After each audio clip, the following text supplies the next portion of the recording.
Alloh taolo insonlarni yaratib, uni cheksiz ne'matlar bilan rizqlantirgan. Lekin hamma ham bu ne'matlarning qadriga yetavermaydi. Go'yoki o'zi shunday bo'lishi kerakdek, lekin ba'zi bandalarini dard bilan sinamoqda. Hayotda har xil insonlarga duch kelamiz. Yon atrofimizda tog'ni ursa talqon qiladigandek kuch-quvvatga ega bo'lsa-da, tayinli ishi yo'q, uyalmasdan o'zgalar hisobiga yashaydiganlar bor. Yana shunday insonlar ham borki, boqimanda bo'lishni o'zlariga or deb biladi. Mehnati, iqtidori bilan ba'zi sog' odamlar yetolmagan muvaffaqiyatlarga erishadi. Qoraqalpog'istonlik Abbas Eshmurodovni ana shunday matonatli, qalbi bir olam orzu-umidlarga to'la insonlardan biri deyish mumkin. Alloh bandalarini har xil yo'llar bilan sinar ekan.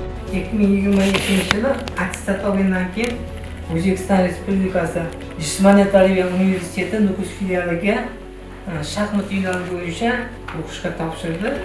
59.9 shunaqa bo'lib qoldi. Mandat chiqqaniga aytdi, bu kontrakt kirdi dedi. Bu yig'laverdi.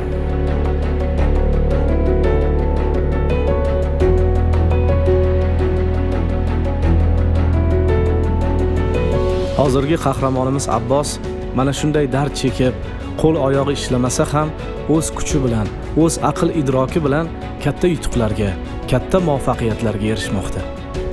So'nggi yillar davomida u shaxmat bo'yicha o'tkazilgan musobaqalarda faol ishtirok etib, ko'plab yutuqlarga ham erishdi. Respublika, Osiyo chempionatlarida sovrindor bo'ldi. 2025-yil Hindistonning Goa shtatida imkoniyati cheklangan sportchilar o'rtasida 24-Jahon IPK individual shaxmat chempionatlari bo'lib o'tdi. Mazkur musobaqada Abbos ham faol ishtirok etib, nufuzli o'rinlarga ega bo'ldi. Birinchi kursda mana shu musulmonlar idarasi kontraktlarni hammasini to'lab berdi. Xudo xolasa 4-chi kurs bo'ldi. Bakalavriat tugatadi. Vaqt bilan mana shu Hindistonga borib keldi. Hindistonga borib kelgandan keyin shu vaqt fondi shu Abbosga jonga deb mehrlarni beryapti. Sababki qanaqa muammo bo'lsa ham o'zlarimiz yordam beramiz dedi, yechib beramiz dedi. Sog'liq bilan bog'liq bo'ladigan bo'lsa, qanaqa xalqaro turnir bo'ladigan bo'lsin, boshqasi bo'ladigan bo'lsin, hammasiga yordam beryapti hozircha.